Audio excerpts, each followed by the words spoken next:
Hello, comrades. Welcome to my space. Welcome to my domain, internet space, to my social medias. அடுத்தவங்க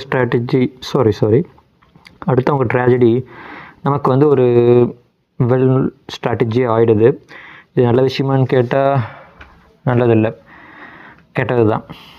அடுத்தவங்க கஷ்டம் நமக்கு ஒரு நல்ல ஒரு யுக்தியாக ஆகிறதுங்கிறது எப்படி நல்லதாக இருக்க முடியும்? என்ன பண்ணுறது? இதை நம்ம இதையும் சொல்லி தான் ஆகணும். ரூஸ்டர் நியூஸ் அப்படிங்கிற யூடியூப் சேனலில் இந்த நியூஸ் நான் கேள்விப்பட்டேன். அதாவது பீகாரில் 1020 ஏக்கர் நிலம், திருப்பந்தி பகல்பூருங்கிற ஊரில், பீகாரில் 1020 ஏக்கர் நிலம் வந்து ஜஸ்ட் ₹1 கொடுக்கப்பட்டிருக்கு. வெறும் ஒரே ₹1.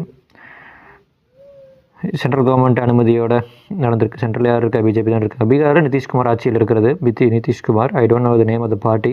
அந்த பார்ட்டியோட பேர், கட்சியோட பேர் என்னன்னு தெரில.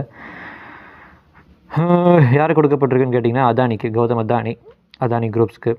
இது ரொம்ப வருத்தத்துக்குரிய செய்தி இல்லையா? ஏன்னா விவசாய மக்களிடமிருந்து மிரட்டி வாங்கியிருக்கிறாங்க அப்படிங்கிறது நமக்கு கிடச்ச தகவல்.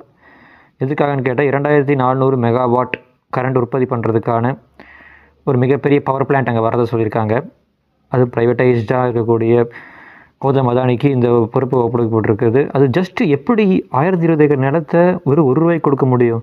இது எவ்வளோ பெரிய ஒரு முறைகேடு, எவ்வளோ பெரிய ஒரு ஊழல்னு சொல்கிறதா? ரொம்ப மோசமாக போயிட்டுருக்குங்க நம்ம நாடு.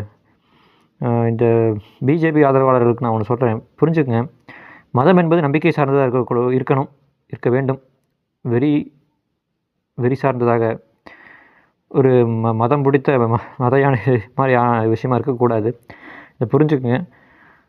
எல்லாமே வந்து மதத்தின் பின்னால் நடக்கும் பொழுது நமக்கு கண்ணு காட்டி விட்ட மாதிரி ஆகி போயிடுது. நம்ம வந்து எதுவுமே ஒழுங்காக கவனிக்க மாட்டேங்கிறோம். கொஞ்சம் கண்ணை திறந்து பார்த்தா தான், ஞானக்கண்ணில் பார்த்தா தான், 3வது கண்ணில் பார்த்தா தான் சில விஷயங்கள் புரியும். அதை புரிஞ்சுக்குங்க. யோசிச்சு பாருங்கள், 1020 ஏக்கர் நிலம் ₹1.